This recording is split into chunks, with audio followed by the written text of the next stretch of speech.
Hello and welcome to Deep Dive with Harry Turpin. I'm your host, Harry Turpin.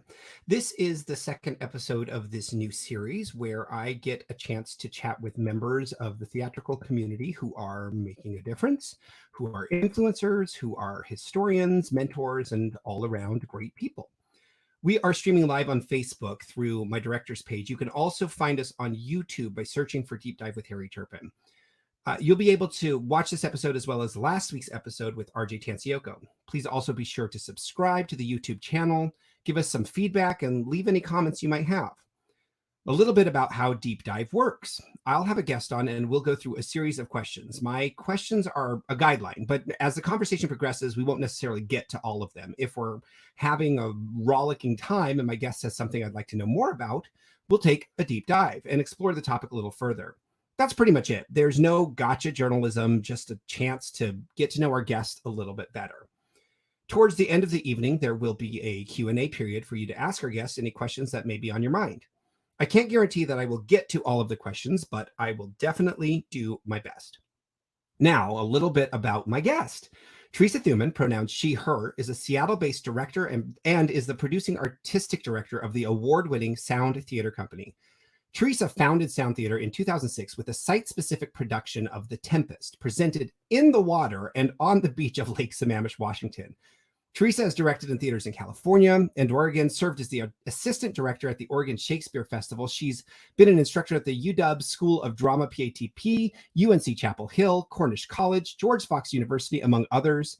She holds an MFA in directing from University of Portland and a BFA in acting from Webster University Conservatory of Theater Arts. Please help me and welcome to the show, Teresa Thuman. Hi, Teresa. Hi, Harry. Hi, thank you so much for being here.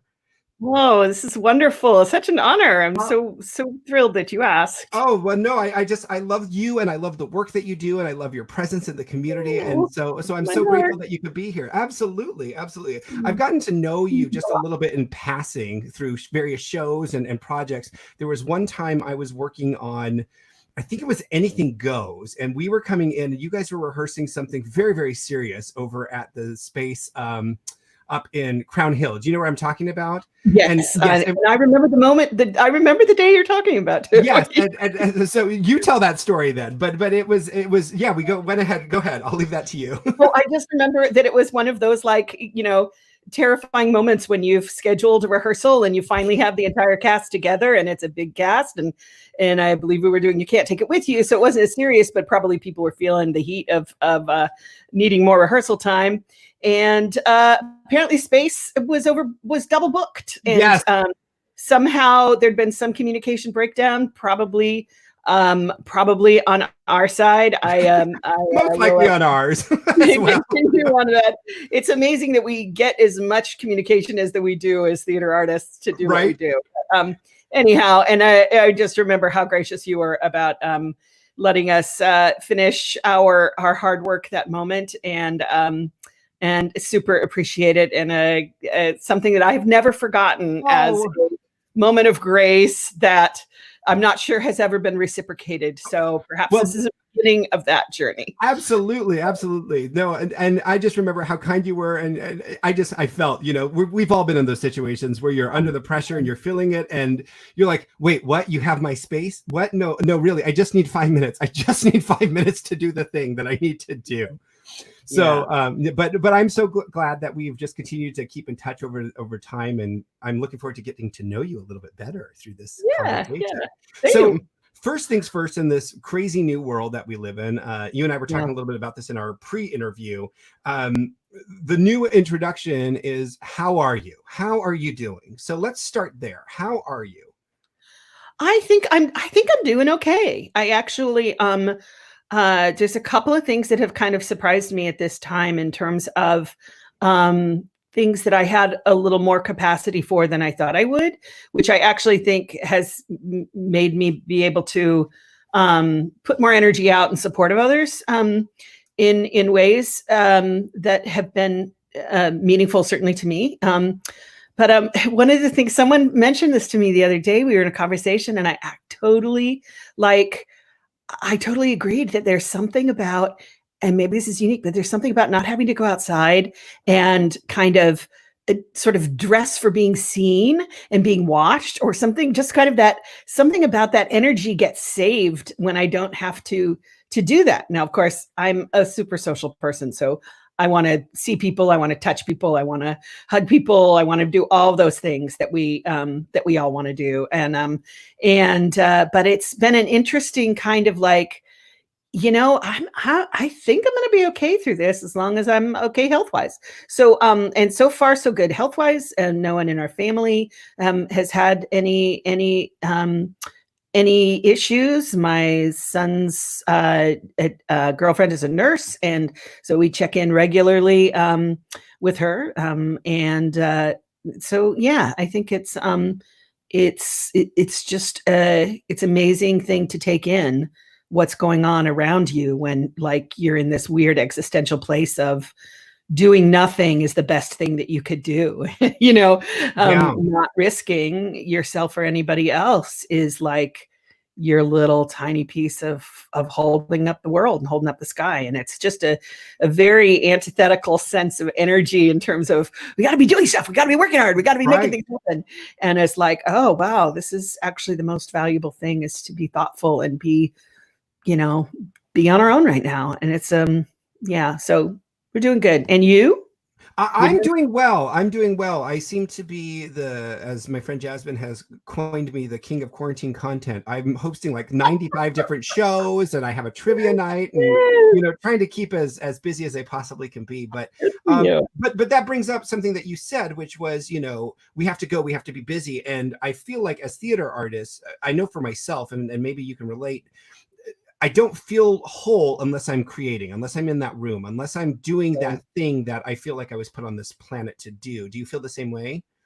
I do. I absolutely do. And in the last few years with Sound Theater Company, I have actually been in a situation where I would go for a pretty extended period of time of not directing and just working on keeping the wheels on, keeping things moving forward, and also kind of adopting a philosophy of really believing in keeping space for other people to do their work, that, kind of a joy in finding them, in allowing them to be successful. That's a real thing. That is not just talk. That really is a gratifying thing. Right. So that then when I get back into directing, like last year, directing Peeling, which was the first thing I directed after a year. I mean, it was that feeling of like, oh, this is something I know how to do. All the other stuff, I'm kind of like trying to make it like, I can do this. I know how to run a theater. I'm not really a business person.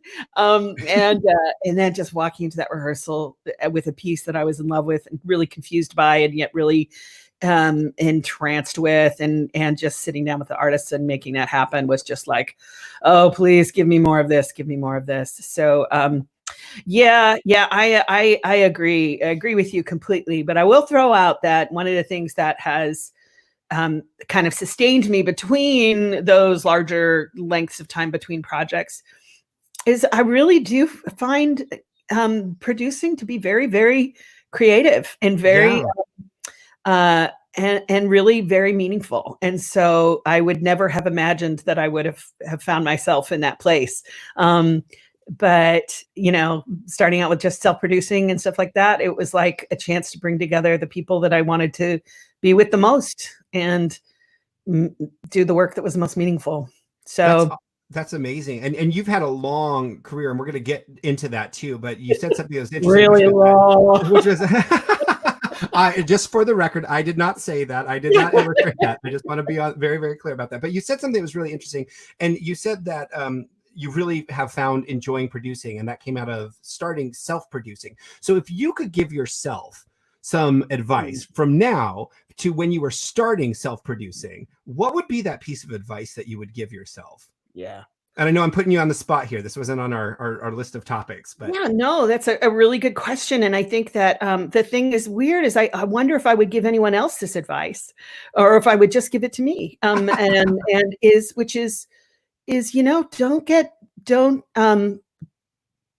get into the status trap. Don't get into the trap of thinking that something is going to be that some person or some project or some organization or something is going to be the thing that's going to affirm your profession and your career, that it's like when you really can kind of follow the projects and how meaningful they are, that will say something, I mean, I could say out of proof that there's a path there that can be really, really meaningful. But I think I spent a lot of energy, and we talked about this a little bit before, I spent a lot of energy thinking about how, small theater and what it means, and kind of diminishing somewhat the value of the work that didn't have huge budgets associated with it and huge status associated with it. And I wasted way too much energy and time doing that. And I still feel it. It's still sort of internalized classism inside myself. Sure. We all have our internalized things. It's still there, but it's like, wow, what a great thing when I can let go of that and really see the value in just being kind of true to what we want to do as theater artists. That's a little purist, but it's kind of true. No, but I think it makes so much sense, right? And I feel like at some point in our collective theater history, somebody at some point has told us that our art is not valid, right? And so therefore that's what we carry into the conversation, or when we start to produce anything or create, we're like, oh, is this good enough? Is this not good enough? And then we hold on to that, so that way it becomes it has to be perfect before the world can see our baby, right? Because we're presenting that forward, and we forget, to your point, that if we're just true to ourselves, and we recognize that your art is going to be very different from my art, is going to be very different from Susan's art down the street, and we're just true to our vision, and we're true to the things that we need to say, there's room. This is my expression that I've been using lately, but there's room for everybody's art. There's room for everybody's joy in this world. My joy does not negate yours, and or my experience. So I think that's really, you can give that only to yourself, but please give that to the rest of the world as well. That piece of advice, which is, be true to yourself and stop worrying about what everybody else is thinking. Yeah. And, now might be a really good time for people to be rethinking that kind of the monolith of the theater system that we're a part of. It might be a really good time to be questioning some of the centers of power that we are accustomed to, and wondering if they're really if they're really the best path. In some cases, maybe they are. In some cases, maybe they're not. So Right. Yeah, and we're going to dig into that a little bit more, because that's fascinating. I'm going to start it here at the top, and we're just kind of go through the journey a little bit. And then we'll take it. I also want to just shout out to everybody that you may see Annie, who is Teresa's cat, who may pop in or out of the camera. You can hear her every once in a while. She's purring already today, and she's purring. She's enjoying the show. If you have questions for Teresa, go ahead and fill them out or leave them in the comments section here on Facebook or YouTube, and they will stream to me. I will get them, and we will ask them throughout the show or in our question and answer period at the end.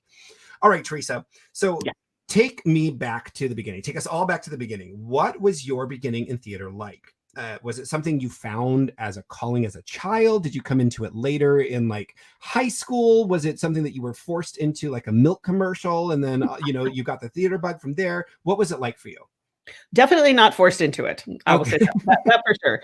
I think, but then all the rest of the above. I did was drawn to it as a child, just in elementary school, doing plays.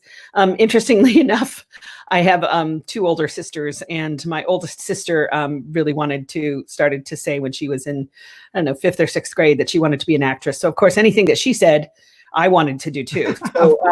So that was kind of the initial impulse, was just to be like my older sister. And didn't stick for her, but it did for me. And ended up being something that just really, really influenced my life from a pretty early age, in terms of kind of finding my sense of self and finding this great group of people who are all kind of outsiders, and it was just a real kind of a beginning of sort of who I am as a person. I think grew out of those experiences, those early experiences. So then went into there was a very active children's theater in Palo Alto where I grew up, and then a very active high school theater department there, and then went on to acting training, theater conservatory right off the bat. So that just kind of was the way it all started. Were you like, so if we went back to high school, Teresa, and queried some of your classmates, would you have been that theater kid? Would they be like, oh, Teresa, she's in the drama department, she's the theater nerd? Yep. Would that have been you? That was the sort of the thing you were known for? Okay. As a matter of fact, there's some people from my high school drama department that are that I still work with who are here actually as part of Sound Theater Company. Oh, wow. And they probably would affirm that for you immediately. And yeah, I mean, it was probably the first, if only place I ever felt kind of, powerful as a human being, that there was something really meaningful going on. So yeah, I was the president of the Thespians and the vice president of Thespians and all that kind of stuff. So yeah. You mentioned that there was something very powerful in you, and you felt like a human being at that particular point. Can you dive a little bit more into the feelings that theater was creating for you? If you could take yourself back to that moment, what was it like as you started to first jump onto the bandwagon because your sister wanted to do it, but also as you started to come into your own power and realize how important it was to you, what were those feelings like? Like, can you describe that for us? Yeah, I mean, I think that, always kind of starting sort of on the outside and watching and being careful and being kind of cautious, but then gradually getting more comfortable with what theater was and how the social world kind of built up around it. And then actually kind of a little bit later, more like into junior high and high school, actually discovering that I really had talent, was an actor that people were drawn to watching. Interestingly enough, had like a series of which I won't necessarily go into analyzing at this point. It had a series of middle-aged alcoholics that I was playing at a very early age, from age 14 to about age 17, and was very, very effective apparently in those performances, and was very, very surprising, and a lot of people were affected by that. And it really wasn't until many years later that I kind of came to understand why middle-aged alcoholic women were apparently my kind of specialty in high school. Yeah, so I mean, growing up in an alcoholic household, it was just normal life. It was just breathing. So right. So there were those, but then there was also just, I loved singing and I loved music and I loved musicals, and I just really fell in love with Shakespeare from an early age. We were going up to Oregon Shakespeare Festival from when I was 14. Our high school would pile in a van and drive on up and see productions and see shows, and it was just magical. And also being in the Bay Area, going to to ACT, not act theater, but ACT, all the time, and that was magical. And so I was pretty swept in by then. That's amazing. So you mentioned I don't want to dive too deep into this, and permission to ask, but you had mentioned that there was some coming from an alcoholic family and things like that allowed you to tap into those particular characters. Did you find that as an escape at that particular time, or had you thought about that just in terms of, was that a place to be able to channel that energy, that nervous energy, uncertainty at home? I sort of didn't understand why everybody couldn't do that. Right. Why was it such a special why was it such a special thing? And then obviously some kind of very kind of deep-seated mimicry was kind of part of who I was. I'll be very honest and also say that it was a very abusive environment. And so there's also a sense of kind of the fear of that, of that environment. Once you get into something in the theater where you can just kind of bring your whole self forward, and which is really ironic because you're also in this very, very judged place, and yet it's very freeing. It was a very freeing thing. It was always very freeing. It always felt natural to me to act, to be characters, to pretend, to whether I had been exercising it for years out of a kind of a form of survival, maybe that's true. That's probably true. But mostly it just felt natural. And I've never I've also never left the theater. I mean, I've always been at the theater. So that is, I was there to stay, and I'm glad. Yeah, well, we are too. So I'm glad you're here. And let's talk a little bit about that. So you had mentioned that you were always drawn to singing and acting and things, but at some point your path diverged and you ended up directing. How did you come to that decision? What was that path like, or what was that journey like? Well, I was I went to a professional actor training program. Actually, it was what I call an apprenticeship kind of program down at a theater called PCPA, Pacific Conservatory of Performing Arts. So I went there in 1980, and so was able to really be inside a professional environment from a really, really young age, and that has been a really important thing to me. And then I went into an MFA or a BFA acting program at Webster University.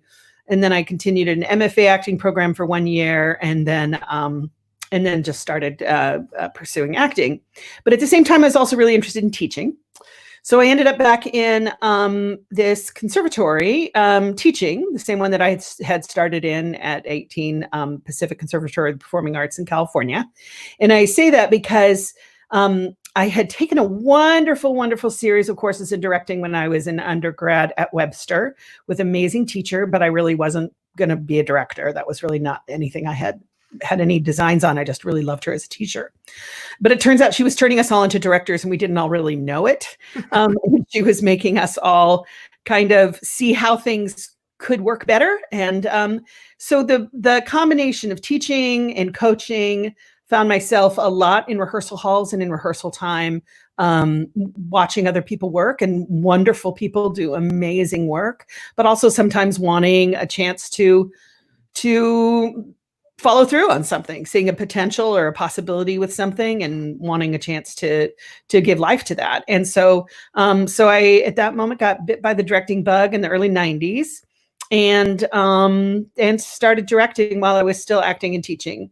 And then decided that I did want to finish my MFA, and I wanted to get it in directing and perhaps to teach in college university settings. And so I left. I was in a really cushy job, actually, where I was paid full-time year-round as an actor and as a teacher to act in plays and teach wonderful theater students. I left that to pursue the directing training and continue on the path. That's amazing. That's amazing. And there must have been a calling in that, obviously, to give up sort of the dream, right? I mean, if you're already making that money and to be able to play and direct a couple of things, and then to move on to the next step. What was that?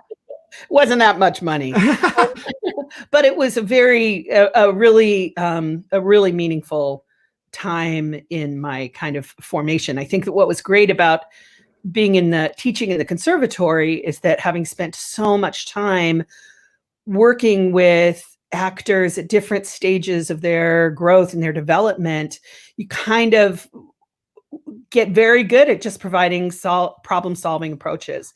The other thing that was very unique about this conservatory, and something that I have really cherished and brought up many, many times while I've been in Seattle, because I don't think there's anything quite the same, is that we were acting in shows, and we were teaching our students, and they were all the same people.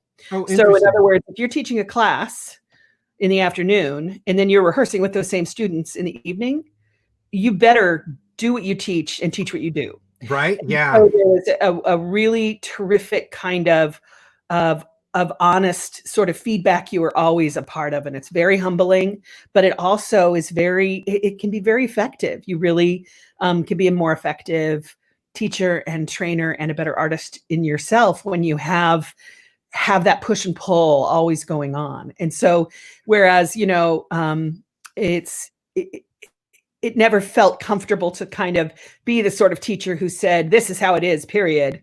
It was always more of, and this is probably very much how I would direct and probably drives a lot of people crazy, it could be that. It could also be this. Maybe it's this. I can think of 5 different possibilities of how this could work, which I think is exciting and an exciting way to work. But some people really want more structured than that. But I think it definitely grows out of that kind of experience of having been in that sort of in each person's path is going to be different. So there's going to be something unique for each actor, for each artist to realize to realize their performance. And you can hear it in your voice that curiosity of what if is there, that is so present in what you're saying. Absolutely. So, for those who may not appreciate sort of the approach of exploration of that, then you are missing out. You are missing out. I have a feeling that you would be shepherding people to a lot of really great discoveries. All right. Yeah. So you've been around Seattle for a while, and you're considered one of our most passionate directors out there. You have a great reputation, and people want to work with you. What is it? You just kind of gave me sort of an overview of that, but if you can more succinctly say, what is it that makes you so passionate about the theater that you present? Yeah, I think, again, I think it's one of these things that kind of grows over time, because when I first moved here, I actually started teaching for a little while before I went, I'm actually really interested in directing. That's really what I wanted to do. And I'm going to go back to that path. And so, and then just what happens to a lot of people is just not getting really opportunities to do what it is that you want to do. Happens a lot in Seattle. So you create your own work. And so there was this self-producing, this kind of area of creating my own work. It became really clear to me. I mean, theater is hard to do, right? It's really, really hard in the best of circumstances. It's a lot of work, and pushes all of our boundaries all the time. So my feeling was, if I was going to produce something, it had to be something I was deeply in love with and deeply passionate about. And that if all that energy and effort was going to go into a project, and everyone else's energy and effort was going to go into a project, and who knew where the money was coming from, right? So all those pieces, that it had to be something that was going to be more than just a momentary kind of experience. It had to be something that was going to be lasting and meaningful, and something that was going to challenge me. Like, I really felt, if I was self-producing a piece, that I had to do something I'd never done before. So I pushed myself to do all kinds of things. They weren't all like doing plays in lakes. That's a whole nother thing. But it definitely is a moment of like, well, I did a play in a lake. I think I can do anything now, right? So give it to me, hand it on over. It was just this sense of, and this still is that way, is like, as we pick pieces, there's a filtering process where there just has to be that place in your heart where it's like, am I as committed to this that I'm going to, when it's hard, I'm still there for it, and so I think that has kept me on that path of, it might not be a perfect piece, but I really am drawn to it. I really feel I need to work on this project right now, which is something you can only do when you get to pick your own projects, right? And then I also kind of found that even in the work when being hired to direct other places, it was like, I got to make sure this isn't just a credit on a resume, and this isn't just or a paycheck or something, that it has to be something that really touches me. I mean, it has to be something that I can fall in love with. And if I can't have that little click,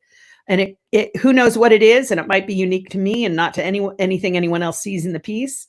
But if it doesn't have that click, then I probably won't do it. Yeah. I don't know if that answers your question. No, I think it totally answers my question. There were a couple of things that you had mentioned in there that I thought was just really interesting to kind of touch on. And you had mentioned that as you went into self-producing, you picked something that wasn't a necessarily known quantity that you were terribly familiar with, if I'm correct. So why, and this may be a simple question, but I'd love to hear your thoughts about that. Why, when you have all of the things of self-producing, of having to figure out the tickets and having to figure out the audience, and particularly in this particular situation, the lighting and the seating and the costumes, and how do you make this work? And why would you pick a show? What about the unknown quantity was so fascinating on top of all of those other unknowns in terms of making the work? You're like, hey, here's this entire skill set that I maybe don't have right now. I'm also going to put a show that I maybe don't know, and let's just see what happens. Let's roll the dice and see what happens. What was so appealing about that? Or did you think about that at the time? That's such a good question. I'm going to be thinking about that for a while. That was a very, very good question, and I loved it. And I think that I really trust the theater and maybe I trust myself, but I trust the people that I work with that they'll find out how it works while we're working, and that even taking something on, I was really passionate about this ASL Midsummer Night's Dream project, right? I mean, that was like something I'd had, I could see it in my head. But that really wasn't nearly as important as what it meant to create a piece within a community that had a very different culture and a different way of communicating. But I really still believed in that theater will show us how to do it if we open ourselves to it. So, and I think also it comes from having just worked on so many hundreds of shows, that there's like, what I sometimes say is to remind people that there's not a new problem that they're going to come up with, that we are going to, that if they throw something new that we've never seen before, those of us who've been doing this for 40 years more now, good for you, because chances are we've actually already problem solved what you're worried about, and to trust that we will find that way in. And I also always tell people, I promise them that I'm not going to make them look bad. And I think in the sense of, try this for me now, and if it doesn't work, we won't do it, but just try it now and in this setting. And it doesn't have to be the choice that we carry through to opening night, but let's just try this choice now. And hopefully that trust is an ongoing thing that gets built through different productions and processes and things. I love that. And I think you really should coin that phrase and put it on swag and open your own website with merchandise, but really trust the theater. We'll find out how it works while we're working. That's great. I love that. All right. So you've been around Seattle for a while, and you're established here. What patterns have you recognized here in our community, both good and bad, that you're seeing? Yeah. I mean, I will say that, and I've been pretty open about this, is that I never really felt much like a part of the Seattle theater community for many, many years. I mean, it really wasn't until, I think my first show was 2009 that I did with Green Stage. And that was honestly the first group that I felt like these people are my people. We have the same kind of philosophy about the work and how to make the work happen and how to communicate with each other. And it really took, it was a real turning point for me, because I spent certainly I moved here in 2001. I certainly spent the first 8+ years just wanting to leave Seattle and just wanting and feeling kind of tied to Seattle because my family was here. We were raising our kids here now. My husband's job was here. And I had always wanted to be a Seattle theater person all of my life. And I was here, and it was a hard time. So in that sense, I will say during those years, now I think this has changed or changing in a good sense, but during those years, if you were kind of starting out in Seattle theater, it was pretty much fringe theater that you did. If you're a parent, if you're middle-aged, overweight middle-aged woman like myself, and have kids and are raising children, it's actually really, really hard to do theater and to meet people. You can't go hang out at the bars, can't hang out at all the parties. So there was this kind of, I felt like I was in conflict somehow with some of the rest of the culture in terms of fringe theater, but I also really loved it because I loved experimentation. I just can't get enough kind of experimentation. So I was passionate about it all, but I just, had to kind of make space for it. So I think that was one of the reasons why it was such a turning point when I started to really feel community with Green Stage in that sense. And then there were others that followed. But I think that being open to people is something that Seattle is both good at and struggles with. And I think I think that's a really important thing, that it took that long for me to feel like, oh, actually, maybe this is where I can make a home for myself, even if it's not going to be the career I once imagined or dreamed of. I can do meaningful and important work here and work with great people and build those relationships. But it took a really long time. Whether that's Seattle, whether that's me, all of those things are probably worthy of being kind of scrutinized in that situation. But I do think that there may be a lot of great people that kind of get lost from the theater because it's not always that welcoming and not always providing tools for people.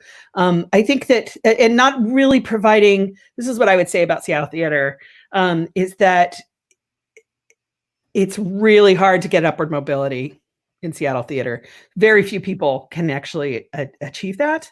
And I think that those systems need to continue to be looked at. And then at the same time, I think what is amazing about Seattle is the things that I've taken advantage of is that, the ability to produce, the ability to just kind of go off and make your own stuff. And, it may be a rough road at times, but that is you're encouraged to do that, as opposed to it being a strange thing to be suspect of.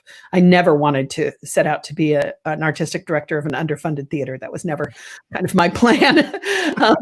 And I would never have, and I guess I kind of shrouded artistic director, that phrase, with so much kind of awe and power that I actually would not call myself that for a long time, just the founder. That was it. And then started to really embrace, that's actually an incredibly creative thing when you can launch projects and bring people together and have like amazing moments where people need to work together that have never worked together. I think about like Judas Iscariot, that was such a really wonderful cast.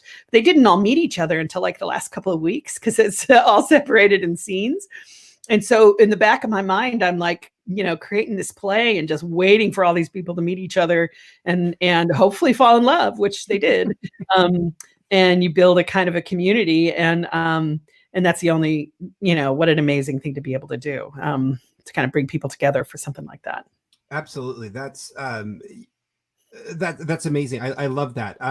You mentioned something in terms of, and you mentioned it earlier too, in terms of the systems not being able to support where we're at. And you were talking a little bit about producing and Seattle theater itself. And I wonder if you could talk to me or talk to everybody a little bit more about what you shared in our pre-interview as we were kind of going through questions around what unions could look like for different things like that, or how we can support each other or build those up. Yeah. If you could just give me a little bit more thought about like how you envision that working or what the idea behind that would be. And we'll start at the very beginning so everybody's on the same page with us. Yeah. And I don't even really know exactly what that is because I don't want to pretend to be someone who has more knowledge. There's some people who've been digging into, the union work and have been committed to it for so long. But I do feel like it would be a great time right now to re-examine what that is, how it serves the workers and the artists, and how it serves the organizations who are, mostly union organizations. And I just, part of it comes from, I'm a member of Actors Equity. Or was at one point an associate of the Directors Union. So I'm a great believer in the unions, but I also think that there is there's sometimes a fear to be critical of them. And I feel like that concerns me as in terms of just how we have an open exchange of ideas, because I do think that there's probably some ways that they could work better for everybody. And I don't know exactly what that is, but I do think it's like, for instance, it's really interesting to me right now, unions are coming out with these really terrific outlines as to how to create safe working spaces and what they're going to require for contracts. Like Equity just let that out today or released that today. And they're all great and really meaningful. And wouldn't that be great if that was an ethic that we could adopt across the board and have everybody adopt that? While at the same time, there are times where sometimes I think we forget that there is a difference between for-profit and not-for-profit theater, even though not-for-profit theater can have large budgets and large amounts of money. And that sometimes we treat producers like they're, like they're not on the same page. And I guess as a self-producer and also as someone who comes from, Actors Equity, I sense that tension all the time. And I would just love to see us use that. My daughter is a union organizer for not a performance-related union. She's a union organizer for SEIU in Chicago, and is deeply, deeply immersed in sort of union culture and conversations. And we have a lot of conversations about it because she grew up with me around the actors union, and kind of keep trying to figure out what is it that makes it work, and how does it work for different people. And and that's the most important thing, I think, is just being open to kind of some new ideas and some new this situation is just giving us a set of problems that we've just never had to deal with before, and we're going to need to really open up our minds and consider new possibilities. And I would love for the unions to be a part of that and step up and be a part of that. But it's going to mean something different for each person. For sure. And I know that there's a lot of conversation happening here in Seattle, and whether that's Actors Equity or not, that is the solution. But there's a lot of conversation around supporting each other and helping to build each other up, and creating that upward mobility like you were talking about, where it almost becomes your success is my success, and vice versa. So we can all partake in that. And whether that's part of the conversation now or in the future, it's definitely a conversation that needs to happen, I believe. Yeah. Would you agree? I would. And I think what's so really interesting is that and people can correct me if they have a different understanding of it, but from my perspective, it seems that with the COVID crisis, there's been a lot more rallying around individual artists and gig workers as individual artists than I would have ever anticipated, which I think is a real sign of the times, of a shifting of priorities and a shifting of thinking of the we and not the me, and how the systems are just not supporting artists in that way. And I find that really, as hard and as difficult as this moment is, I find that very heartening to think that that there's that energy there, and that awareness that it's not just how we've approached how we approached the recession before, where it's just like, give all this money to big corporations and everything will trickle down, that we're really kind of finding a grassroots sort of understanding as to where the resources need to go. They need to go in a place that they can come up, not trickling down. So do you think that in the time of COVID-19 and versus the recession, do you think that with the immediacy of the internet and social media, that maybe those needs, which were always present before, now we have a platform for that to be amplified, so there's more notice being taken at this particular time? Yes, absolutely. I've definitely noticed that there's just a lot more like, for instance, just to think about this moment, if we didn't have social media and the internet. Sure. We wouldn't be doing the show, that's for sure. Wouldn't be aware of. We wouldn't. I almost think of my social media as a chance to check in and make sure, if I haven't seen a post from someone in a while, I actually go look them up and see when they last posted, so that I know they're okay. What I mean? And there's a lot of people, that's hundreds and hundreds of people that I'm thinking about in that realm. But it is such a tether to the outside world in a way that we couldn't have really imagined ever before, but also being aware of people's needs. And I hear people say more and more, give yourself a break, and people are talking to each other in a healthy way, supporting each other in as healthy as they can at a distance. And reminding folks that, your job is really to not get sick and not make anyone else sick. And I say that to people all the time. And there have been some days where, honestly, that was all I achieved in a day. And I think that everyone needs to do that. But then I hear people, reminding everyone to please ask for help, to ask for help.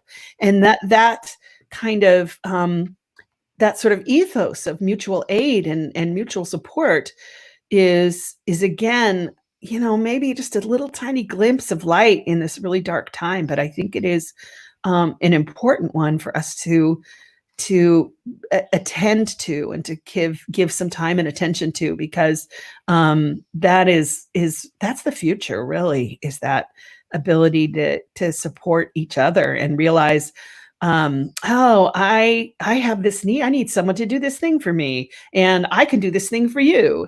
And, and just recognize that we're all in a place of being both providing to other people and needing other people to support and provide for us. And so I do feel like that is becoming very much a part of this moment.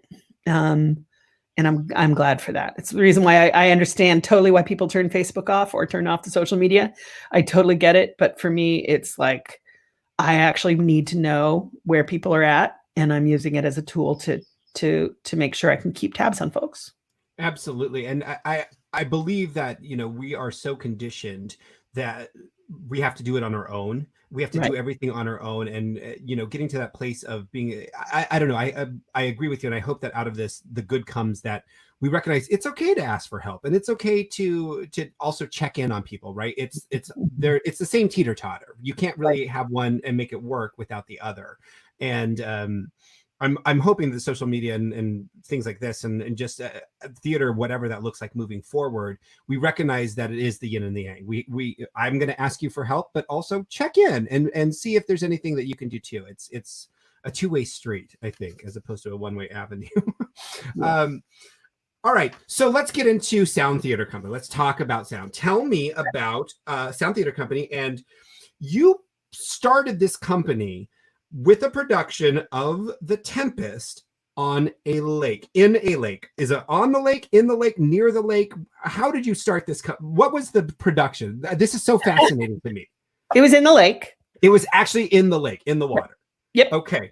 All right. So what does that mean? Yeah. So tell us all about that, and let's talk about that production overall. And how did you come up with the idea? What was it like logistically to mount such a production? You had shared that as a self-producer, there were a lot of things you didn't know. What were those hurdles like as you were kind of going in? When you're in the thick of it, did you want to give up? Did you feel like, no, this is all going to work out in the end? Tell us about that process.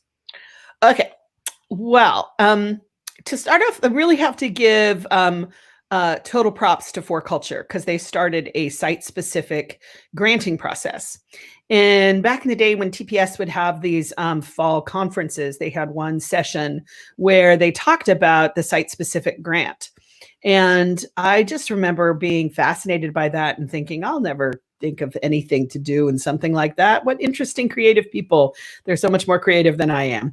And so so then it came time, and I was like really interested in applying for it. And so I started talking with a friend who was also interested in applying for a site-specific grant. We were thinking about doing a project together.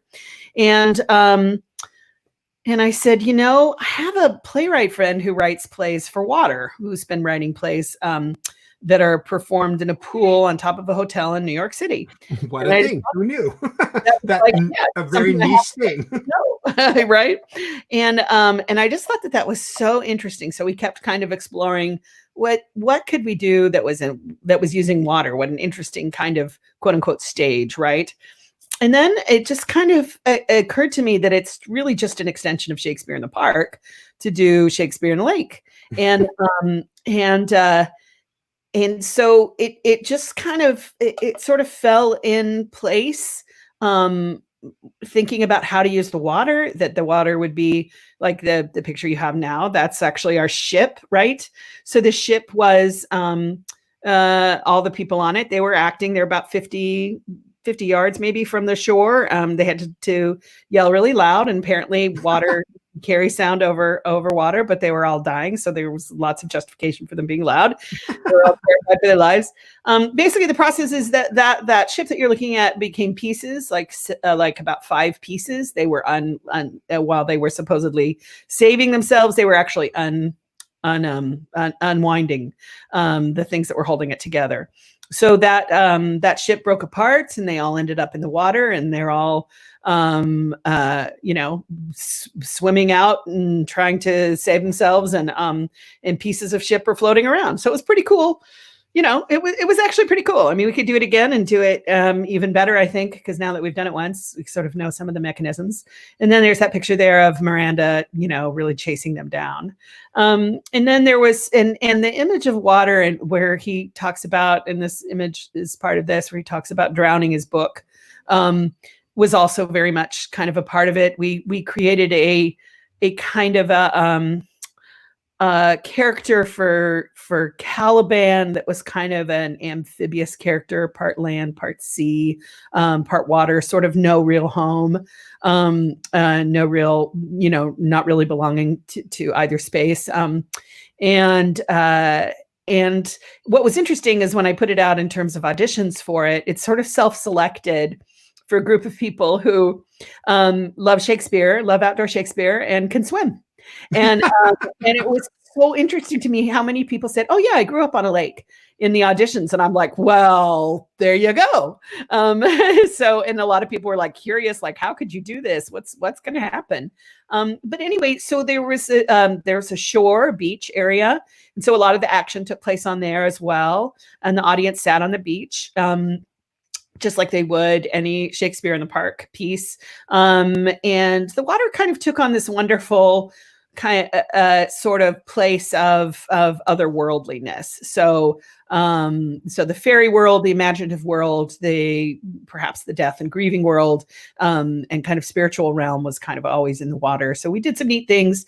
We had all the goddesses all appeared from boats in the water that came around from a corner there. And then when they see the banquet table, we actually had a table that was already under the water. And so some weights were removed, and then it rose to the top and appeared. The banquet table appeared. So there were some neat things that we had some ideas. Sometimes it was kind of awkward, but it was a good idea.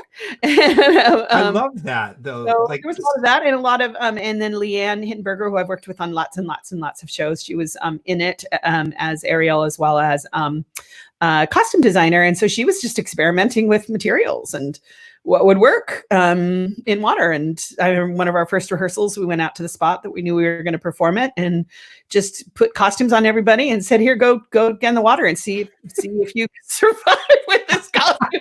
If you don't come up, we know it doesn't work, right? Exactly. So were you guys doing matinees, like 2 shows a day, or? We did matinees, and we did actually just 6 performances. We did 3 weekends in September. We had to wait till after Labor Day. Wow. So okay. Cold. Like it was much warmer when we were rehearsing it than when we were performing it.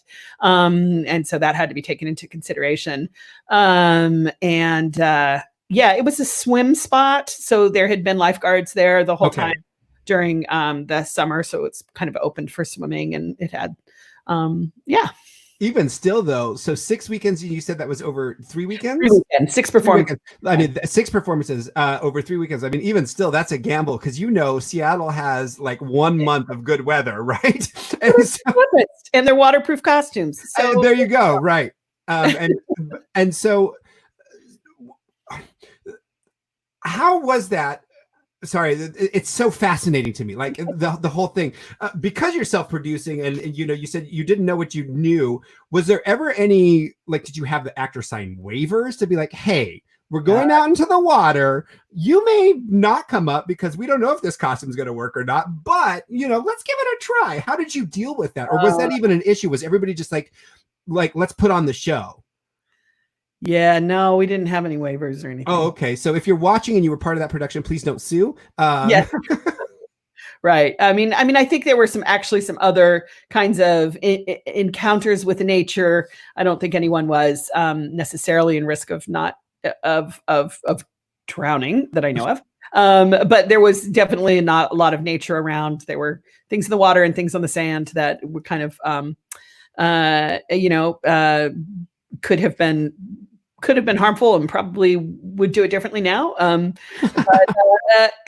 for the most part, people were pretty game, pretty into it. And we really, again, like everyone has their strengths and their abilities and their comfort level. And as long as that is acknowledged throughout the process, then hopefully people feel safe. For sure, for sure. And I wonder too, I mean, what a cool project to be a part of, right? I mean, if somebody was like, hey, we're going to do this on the lake, I don't know how to do that, but yeah, let's find that out. Going back to what you said earlier, you know, trust the process and we're going to figure it out. What a great adventure for everybody to be on. And what a cool story, right? Like at the end of the day, you could be like, hey, I did the Tempest on a lake and this is what we did. It was really cool. I had no idea it would have that much power going forward as kind of a moment in time for me and for what it meant to kind of, you know, create theater.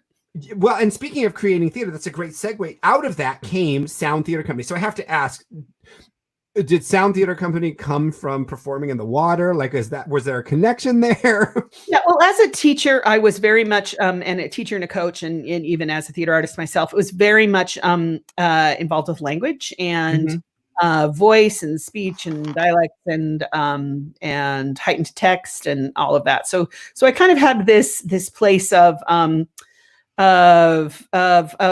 love of language in the theater and a sense of what it meant politically to me anyhow.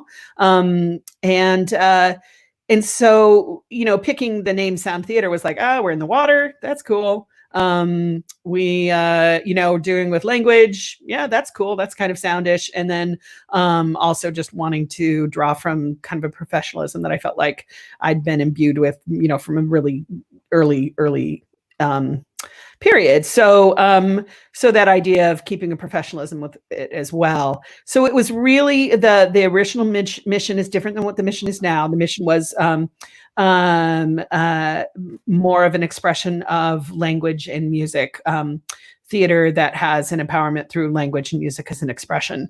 And then a few years ago, and I'll just share one of the kind of main story points that sort of shifted it for me was really paying attention to the racial equity work and the social justice work that was going on in the city of Seattle. And so a few years ago, I want to say 2013, there was a wonderful citywide art and social justice conference. And so I was attending it in Sound Theater, and I was already listening to a lot of sort of what was going on in the world and had my own political views and really am sort of consider all theater political in that sense. And when people would say, you know, oh, Sound Theater, what is that? And I was like, oh, it's based language and music-based theater. And as soon as I'd say language, people would say, oh, really? What language?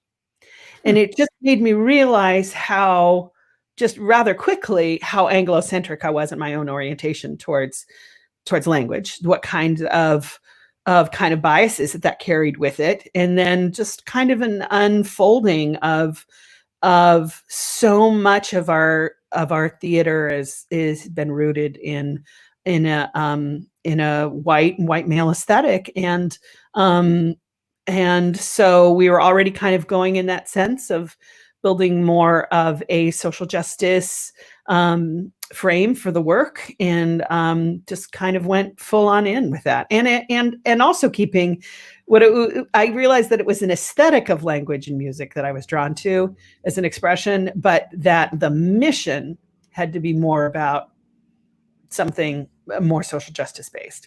So that was why we shifted towards a pretty you know, devoted social justice mission. We keep learning from it. You guys do amazing work. I've seen several of your shows, and I just fall in love with everything that you guys do. When you are putting together your season, do you have like a checklist of things that you need to be able to be there in order to make sure that you're still matching up to your social justice mission and that drive for you? Or is it something that speaks to a particular director? How are you picking the shows that make up this incredibly rich, diverse season that you're able to offer that still provides opportunities to marginalized communities and folks who don't have the readily apparent opportunities out there in the mainstream Seattle community? You know, there isn't a checklist other than the personal checklist that I've sort of created in terms of myself, and sort of continuing to examine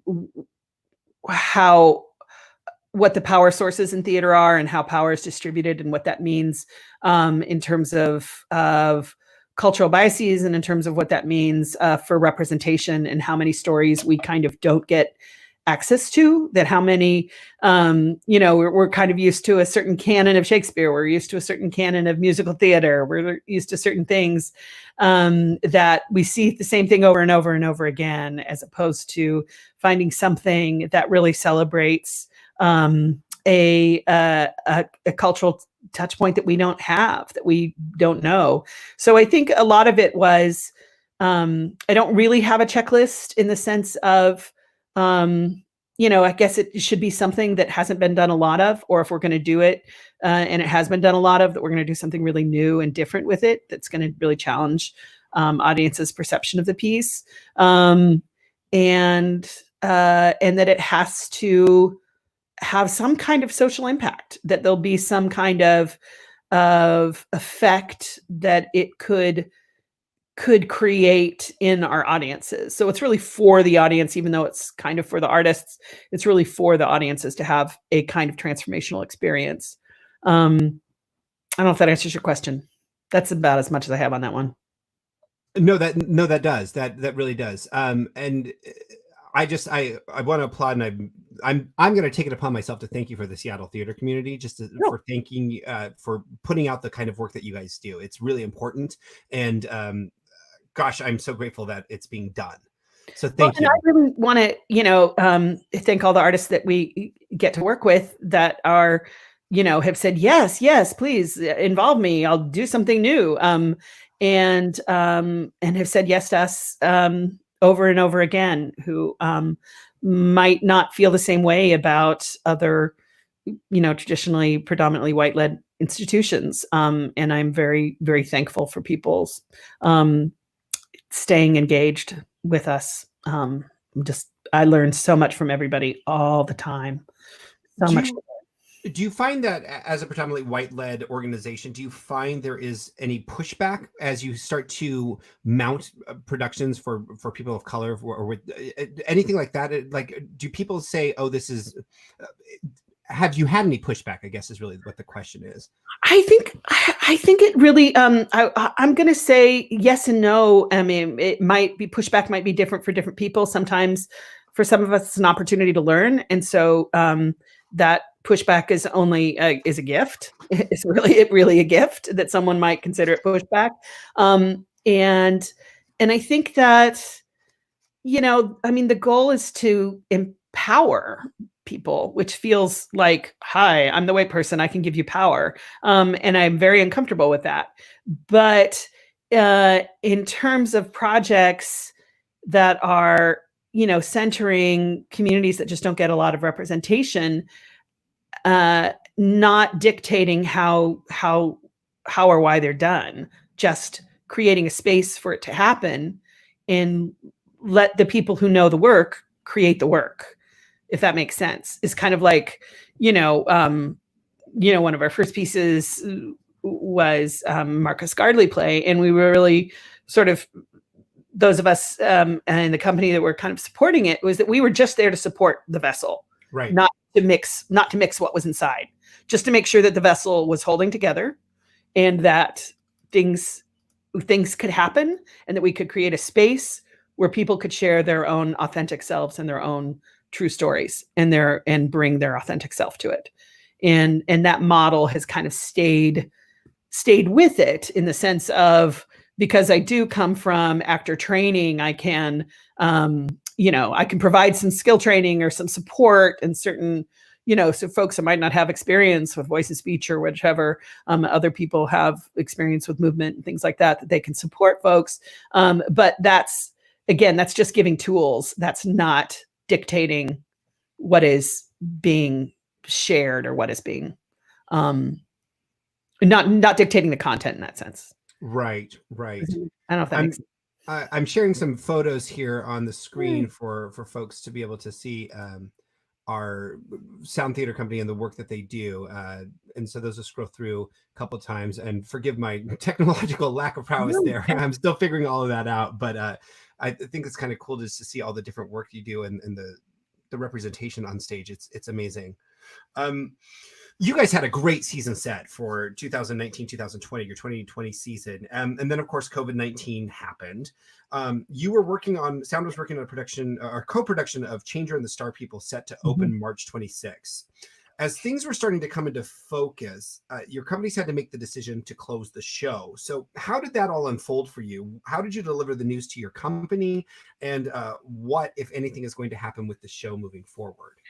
Well, we have technically we've postponed it till fall, and we have a plan for a space there. There's so many unknowns right now that we're going to continue to re-examine whether that is the best choice for this piece at this point.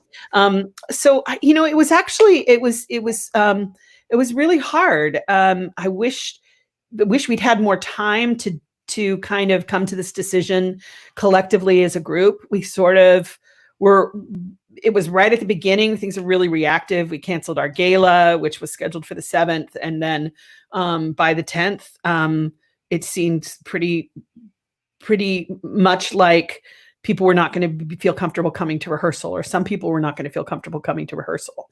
And so that made it pretty clear that this was not the time for this piece to happen.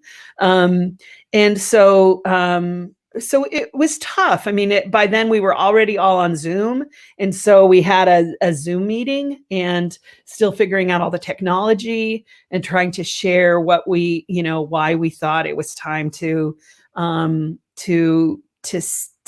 of postpone the project for now. And that's, boy, I don't know how to do it better, but I would certainly continue to think about how to do that better.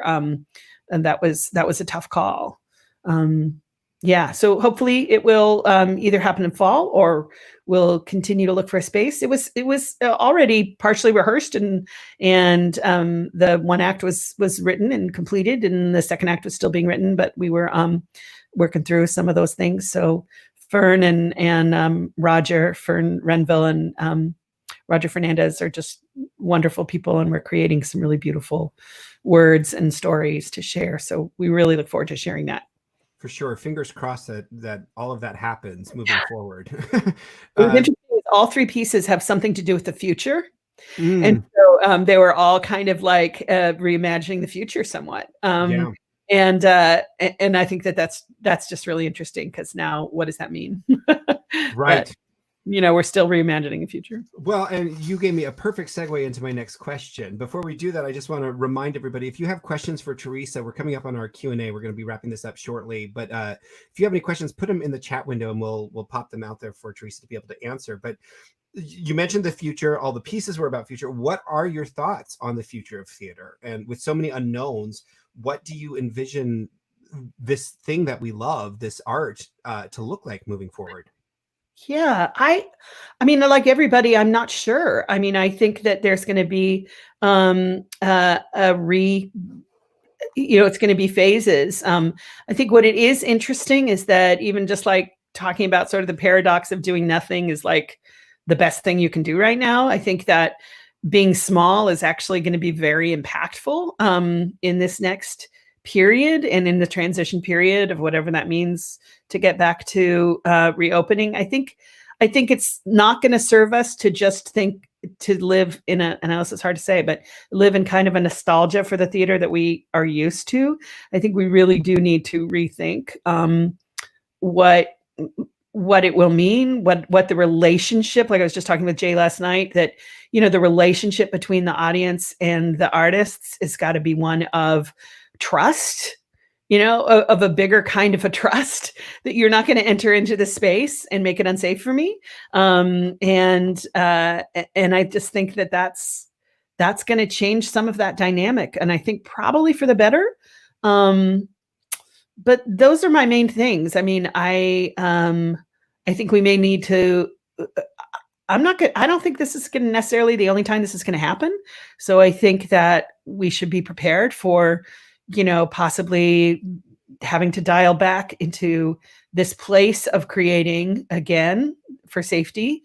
And then we're going to have to build flexibility into everything that we do. We're just going to have to, which we needed to do anyway. I mean, with all the work we've been trying to do to bring more accessibility into the theater and to focus even disabled artists and things like that. I mean, that involves flexibility and just recognizing everyone's, personal humanity of whatever that is that they bring to the room. And so I think we're going to cherish those moments where we get to be together in a room again. We're not going to take it for granted. We're going to really, really value it in a way that maybe we haven't before. And I also think that there's the potential that we could really value the complexity of making theater. I think we've also gotten a little maybe complacent and sort of equating theater with just being this singular thing when it's not. It's this incredibly multidimensional, huge community collective project that happens. And it's not, we can't reduce it down to just a single, one ticket price kind of transactional thing. It's much bigger than that. And I look forward to those kinds of conversations going forward. And I'm curious if you at Sound have started the process, or I'm sure it must have entered the conversation for the folks with disabilities and those folks who it's already difficult to be able to have those opportunities in theater and representation, how to make it this new form of whatever this is accessible for those folks as well. I'm sure you're having those conversations. Yeah. Yeah, but actually what's really interesting, I'm not going to pretend to know exactly where things are headed, but there was so many kind of digital sort of process hangups that we were having. Like we wanted to have meetings, but people couldn't necessarily be there. So now if people can't be there, they can meet from home, right? And so there's actually quite a few accessibility things that are now common in our practice after this COVID experience, which I actually think is going to help a lot, as long as there's some education about ableism that goes along with it.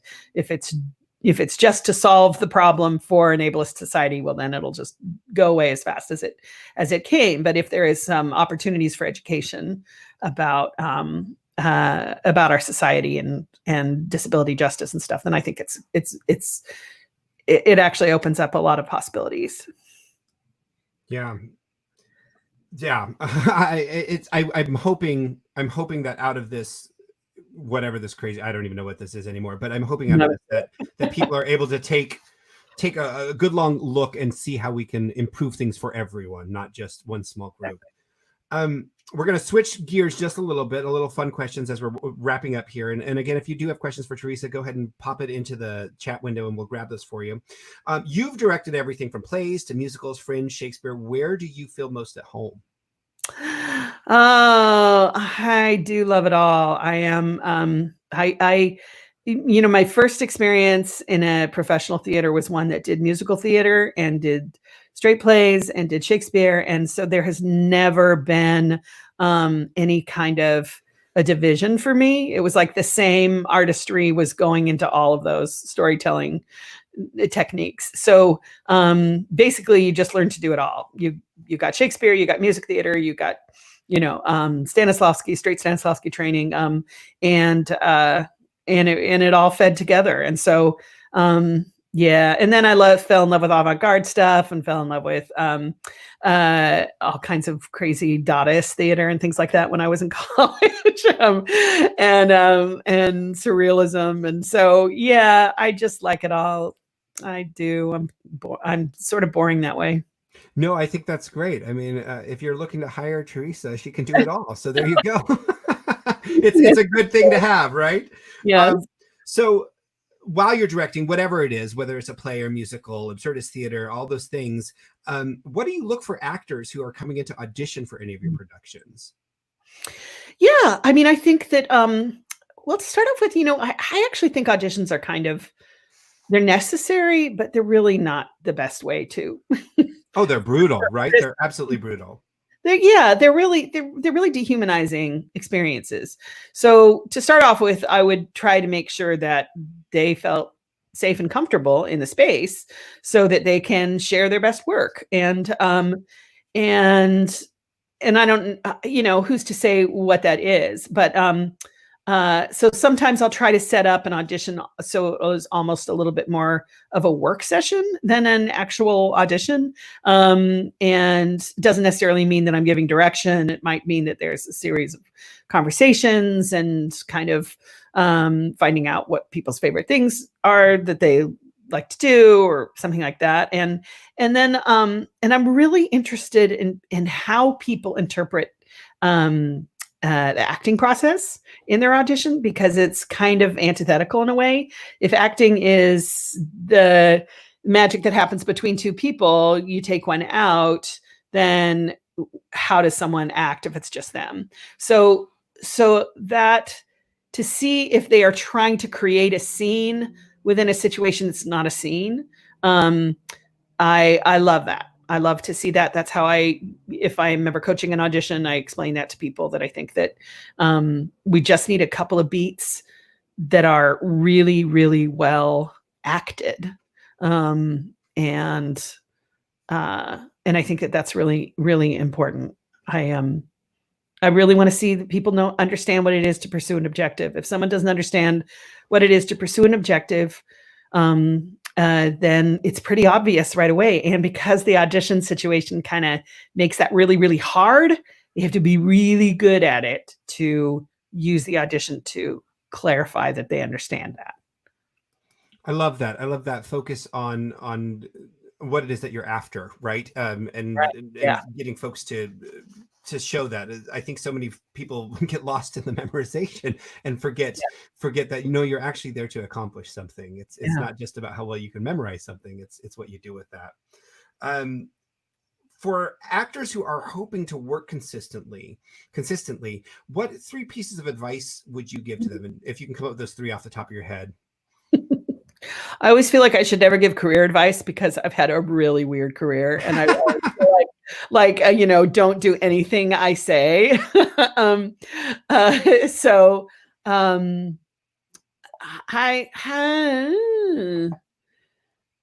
I mean, just as much as you can, kind of be yourself, and be true to yourself in the situation. Hold on to the relationships that you have, and take care of them, and they will take care of you.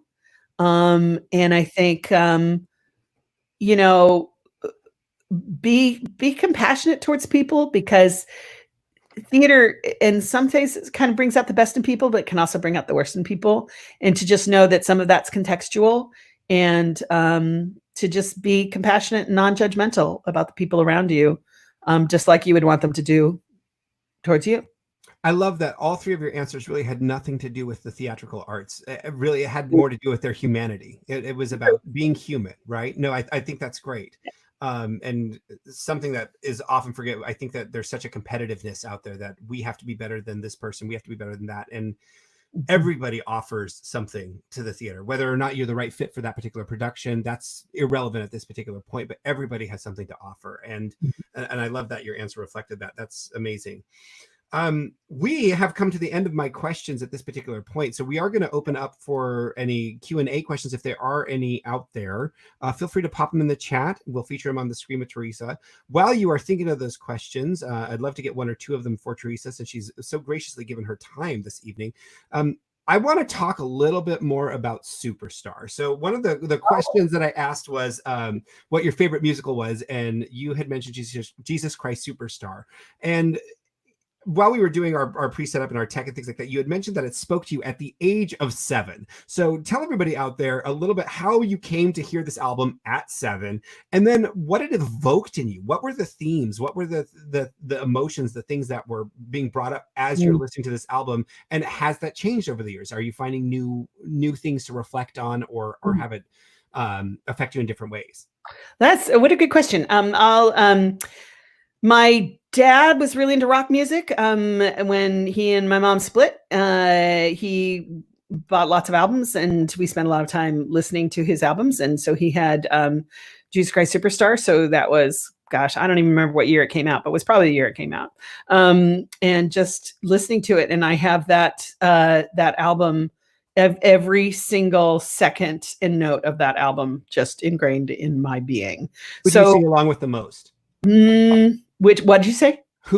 So when that album is on and those tracks are playing, like the song that you have to sing along with, who is that? What song is that? Probably some of the ensemble stuff, actually. Yeah, they've got some great music. It's great. It's a great ensemble show. Yeah. I think it just musically, it just really feels like it was kind of its moment. It captured sort of the best of that time. That's my reflection now. But that idea of the rock opera is just like, whoa, what an amazing thing. You can, at the same time I'm learning about regular opera from my mother, the classical musician, I'm learning about rock opera that is a whole thing that's alive and kicking and brings together all of those things that are kind of magical about rock music, right? That you're just feeling and experiencing on a kind of a cellular level, particularly when you're 7 years old. You're really listening to these things, so it wasn't just, it was like Hair and Jesus Christ Superstar. And I'm sure there were later I fell in love with Tommy. But those rock operas, just, they get there. There's storytelling. There's, just huge expression of humanity through sound, right? Through uttered sound. It's kind of raw. It's lyrical. It's personal.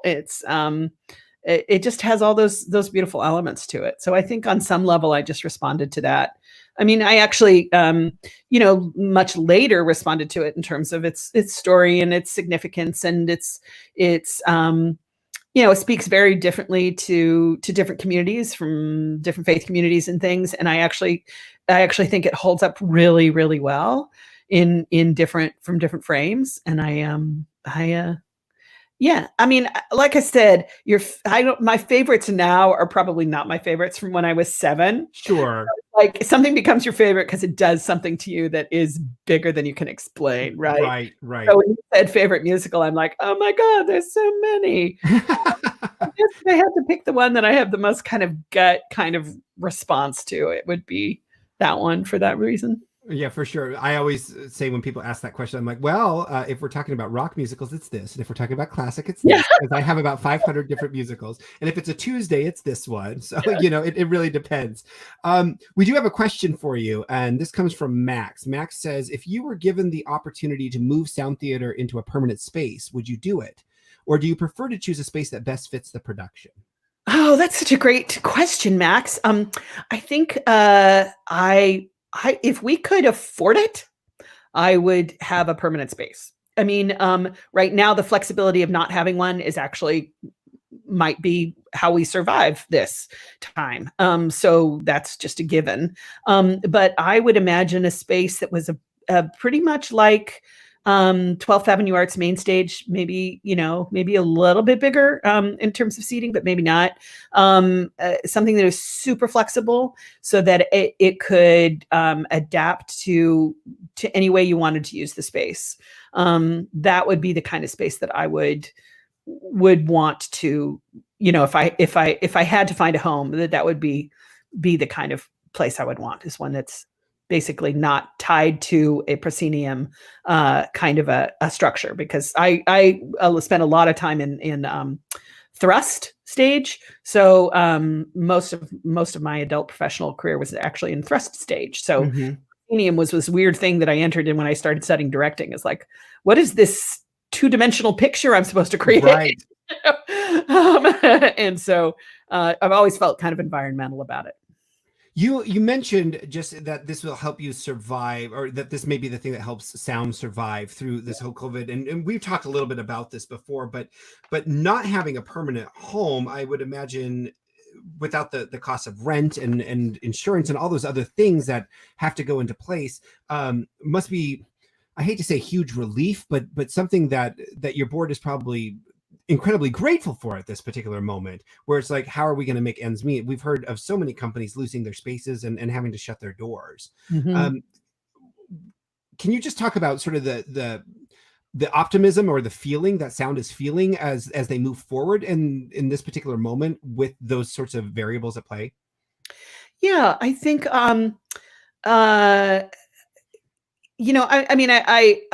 someone was asking something a couple days ago, and I just said, I don't think what we're going to do is going to necessarily change that much, in the sense that the the the social world we're still a part of, the the systems that we would love to see dismantled still need to be dismantled. And all that work still has to happen. And it may happen through a different lens. It may happen through a different understanding of how the space works for audience members. But we had already really embraced that the performance space had to be flexible so it could fit everybody, so it could work for everybody. People with physical disabilities, people with, uh, different kinds of ways of interpreting performance and sensory and all of that. I mean, all of those things were just kind of coming into more and more of how we were thinking about what theater needed to be. So all that's still going to be true, and we're going to want to make sure we get everybody into the space and can continue to kind of celebrate the diversity of humanity, which is really what we want to do, and all the different kind of stories that are there that we don't know yet. I love that. And I don't know. You guys just do such a valuable work in this community. And I know that we're all rooting for sound, as well as for all of our companies out there. Yeah. Jasmine asked a great question, which is, knowing what you know now, what would you do differently with starting and building sound? I would get over my anxiety of people of wealth. I'm very, very uncomfortable sometimes. I grew up in a very wealthy town, but we had no money. And so it was a very conflicted experience from a very early age.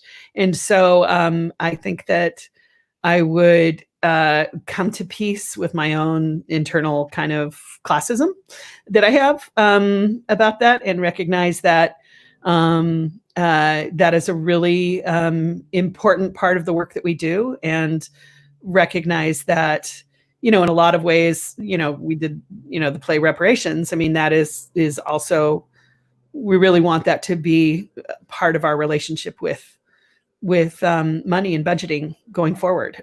So that is something I was a little bit sort of like, oh, we can just do it on so little money and da da da da da, and because people are doing that all the time, and they're able to make things work. Well, it's really kind of dehumanizing at some point to just do things with little money. And I would not have started the theater as long as I did.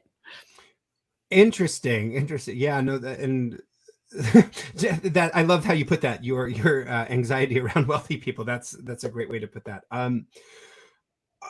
At this point, I don't know that we have any other questions. I'll give anybody else a chance. We have gone about an hour and a half, which has been a fascinating conversation. You're so easy to talk to. I really, really enjoyed this. Oh, so lovely. I mean, I really, really appreciate all your wonderful questions, and that after every answer, you always go, "I love that." I do. Well, I do, and it's just I'm going to start doing that. Let's celebrate and put the joy out into the world, right? I think that's the most important thing. Thank you. I feel seen, I feel validated, and I feel heard at this particular moment. I just want to say, as we wrap up here, thank you so much, Teresa, for giving up your time, for everything that you do in the community, for leading sound, and for being such a wonderful presence out there for everybody who is coming to the theater and seeing the work that you guys are doing. I really appreciate that. Well, and thank you for the time. And I feel like one of the things to take away from this is I feel like I know you better than I did before, and I'm delighted by that, and I look forward to more chances to continue to interact. Awesome. Thank you so much. I'm so glad that you could be here. And make sure that Annie, wherever she is, if she knows, hey, Annie, where are you at? I've been scratching the top of her head almost the entire time. We just want to say thanks to Annie for joining the show as well. She can make a quick little cameo. There she is. Hi, Annie. Thanks. Thanks for being a part of the show as well. She was very well behaved. Yes, she was. She was good. All right, so Teresa, stick around, and thank you so much for being here. For everybody else, I just want to say thanks so much for watching Deep Dive. We're going to be back on June 9th with my guest Tyler Haar. He will be joining us that evening, and we're going to talk about his career and being an up-and-coming director in Seattle. Thanks again to everybody who took the time to watch. Feel free to share this, like us on YouTube, subscribe to the channel, send me your thoughts. I'd love to hear them, and we will see you next time. Have a wonderful, wonderful evening. Take care.